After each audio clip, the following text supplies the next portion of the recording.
on, can you be in a bad mood at a baseball game? Everybody's having a good time. So, I love coming to baseball games. I don't know that much about baseball, but I love coming to the games.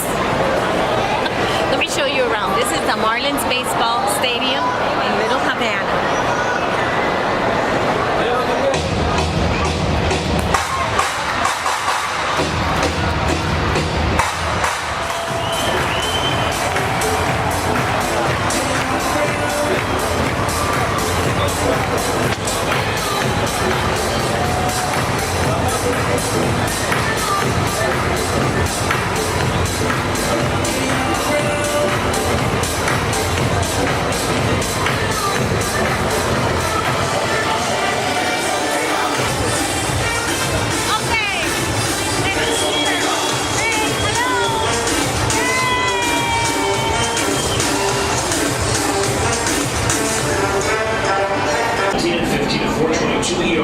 One of the things I have to tell you about the Marlins Stadium is that the bathrooms are super clean and super available. There are a lot of bathrooms here and they're all clean. Everything here is super clean. So who doesn't like a clean bathroom? I do. Oh, and one of the things that I noticed that I really like is, look, let me show you. They have a full-length mirror. There you go. A full-length mirror. Okay, so who doesn't like a full-length mirror? This is a great thing. Alright, so all of these people that are online over there, they're online because they're going to walk the bases or run the bases. I never even heard of that. I don't know if you can hear me because there's a party down there. So that's like a post-game party. So I don't know if you can hear me. I'm trying to scream so that you can. But the game was fun. I had a lot of fun. I thought it was cool that they showed the calories of all the foods that they had. So it helped me stay on track. But I had a great time. We're outside of the stadium and there is a beautiful setup over here if you can see me behind me. Some really nice tables. And this setup is for the staff. Everybody who works at the Marlins Stadium. They give a end of the season party, which is, I'm sure, very well deserved. So that's what this is. And of course, outside they're selling things for us to buy. And I think I've already bought enough, so I'm not buying anything else. But there's a little bit of a view of what the workers over at the stadium are going to be getting, and a nice party that they do deserve. We are now in the middle of Little Havana.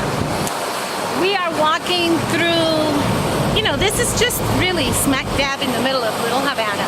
You've got some murals that are really pretty over here. I don't know if you can see them right behind me.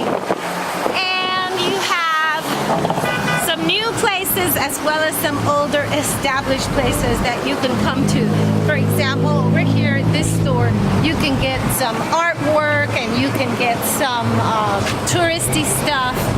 And over there, across the street, you have El Pub restaurant, which has been there forever. And that's like if you want to visit something that's true, original Little Havana, well, that El Pub is the place. But now, we're going to be coming over to Velvet Creme. Velvet Creme was at a different location. They've been established since 1947. I used to go to Velvet Creme when they were at the other location when I was a little girl. So it's very close and dear to my heart.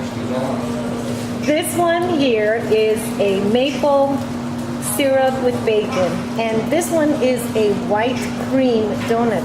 They call it a round john. The white cream is a donut that only Velvet Creme does that I know of. I've never tasted it anywhere else, and it's really, really, really delicious. The original did not have the white on the top, just the chocolate topping.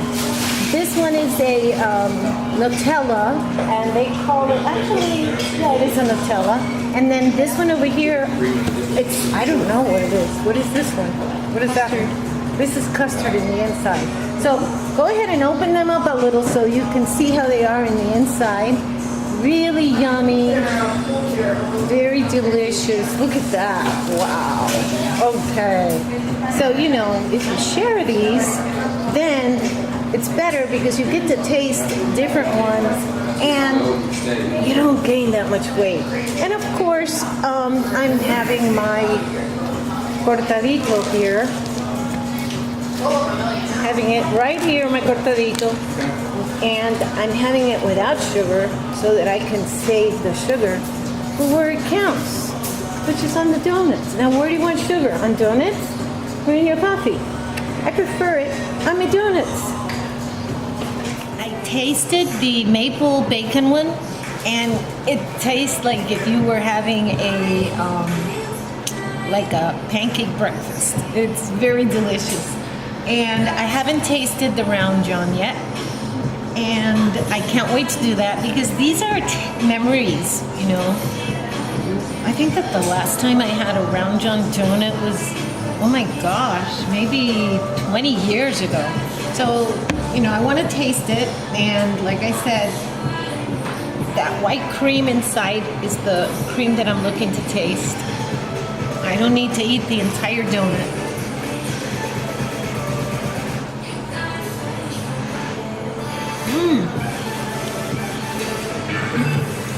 Yeah, it's good. I'm gonna enjoy this piece. Little Havana used to be known for a place where all of the immigrants came. This was their first stop when they came to the United States. So they didn't really have a lot of money, and this was probably not the most desired place to live in. But now Little Havana has become, as you can see, a very trendy place to live in. You can see that the buildings are decorated in a very unique way. For example, like the one that's right behind me. And it makes it a haven for artists. And it has been also a haven for tourists because it does not look like your typical city. Yes, you are gonna get your subways. You are gonna get some of that. Can't keep that away. But you're also gonna get a lot of this. A lot of these murals, a lot of these small architectural designs that they're just not that big city look. It's more authentic and more personable. And I think it's just prettier. You know, for example, this place across the street that I'm going to show you has been here for many, many years. It's called Casa Panza. It's a Spanish restaurant. But see, it's a pretty place. It's not a big, ginormous place. It is not excessively expensive. So it's pretty accessible for the community. And that's what Little Havana has always been, a community that is accessible for people that have low income and for immigrants. This mall has been here forever. And this place, El Rey de las Fritas, this is a very authentic place right there, El Rey de las Fritas. If you want to come to Miami, Little Havana, and you want to try something authentic, like something that's historic, that has been here forever, that's where you need to go, to El Rey de las Fritas in Little Havana. Yes, you might find some other trendy place, a new hot spot, because like I said, Little Havana is now a mixture of trendy spots that are new and modern, alongside with the authentic originals. Well, that one is an authentic originals where you can get a Cuban hamburger, which is a mixture of 3 meats, pork, beef, and chorizo. And if you want to try some Salvadorian authentic meals, then you should try in the same mall over at the place called El Coladito. You can try their authentic, original Salvadorian meals. That place has been there forever, so I can vouch for it. It is not a tourist trap, but bring a translator. I don't think they speak English. It is a great place to be. One of my biggest disappointments is going to be this building that we're gonna pass by right now, because this is an example of horrific planning for the city of Miami. You saw that all of the buildings in this area are 1 story or tops 4, maybe 5, 6. No, most of them have been 4 stories or less. Now, look at this horrific monster. This is a horrible building. It doesn't fit this area at all. That building over there was built as a condominium. It was sold as if it were a luxury living at affordable prices. But of course it was not affordable prices.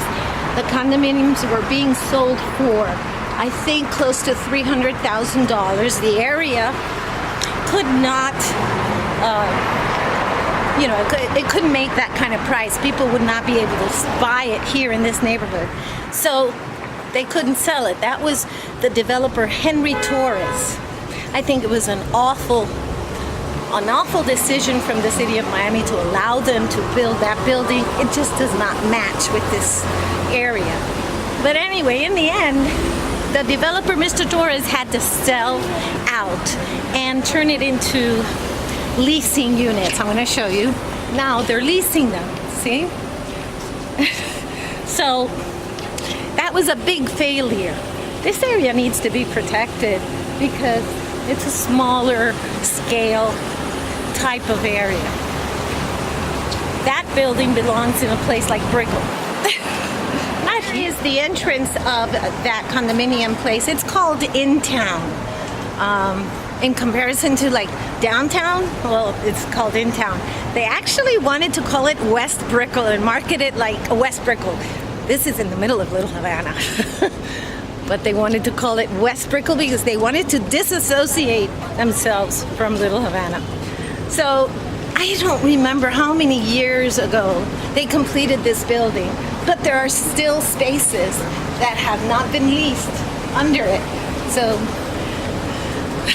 that tells a lot. It's just it's not the style, it's not the type of area that lends itself to that kind of building. Okay, so I am sorry that I am sometimes losing the center focus of this camera and I'm out of, I'm like this. But I'm looking around, so I forget where I'm supposed to be in the lens. Okay, so here we have another nice little typical place for Little Havana, and it is a Mexican restaurant. And they make cakes in there, they have food in there, it's very authentic.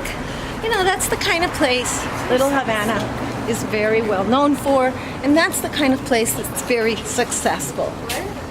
All right, I have to show you something that I just saw, okay? This is like a little bar that is here in Little Havana, and it has a sign. I'm going to show you the sign, okay?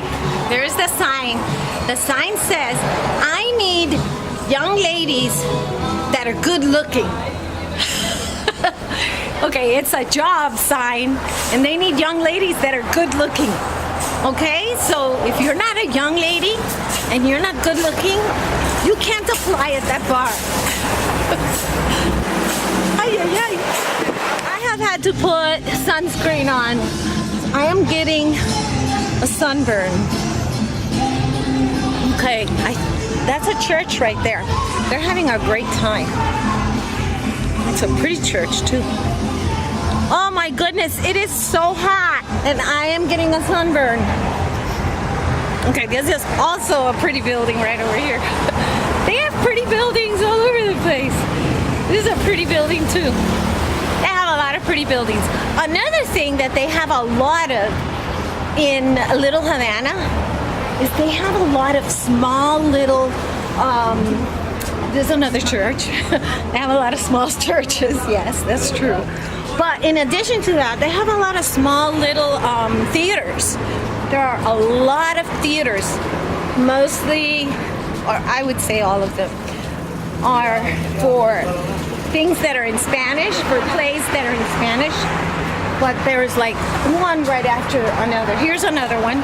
So we've just passed like 3 theaters, and there's a lot. The only thing is that, like I said, they're all like in Spanish, but I would like to see more plays in English as well. I think that would be nice. It's hot. I don't know, I think that the temperature is about maybe 85 degrees. Another thing about Little Havana is that you have a lot of commuters that use their bicycles, but you don't have any bike lanes. So you have bike lanes in other parts of the city. You have not commuters, but you have people who use their bicycle for sport, right? But then in Little Havana, where you have commuters that use their bike as transportation, you're not even allowed to ride your bike on the sidewalk. It's actually the only part of the city where you're not allowed to ride it on the sidewalk, because there's an actual law where you're gonna get a ticket if they see that you're on the sidewalk. People do it anyway because they can't ride on the street because there's no designated path, which is kind of ridiculous when it's the only part of the entire city of Miami that has so many actual commuters that use their bike as their only method of transportation. There you go. I don't know, figure that one out, city of Miami. Another thing you have a lot of here in this area are places where you have a lot of live performances. You have a lot of show restaurant type of places. You have either flamingo restaurants, flamingo, that's a bird, flamenco restaurants, or you have restaurants where you have live music, or you have restaurants where you have like a piano bar or guest appearances from singers. So there's a lot of live entertainment going on in this area. And here's another pretty big building, but even this one is not as big as that other one. That, what is it called? Midtown or In-Town? I don't know, that big monster, that's what I call it, a monster town. See, I like this side of the street better. I think they're cuter. They just match better with this area. So anyway, as I was saying, you have a lot of live performances that you can go to. But again, all of them are basically in Spanish. So I would like to see a little more live performances that are, you know, from other countries.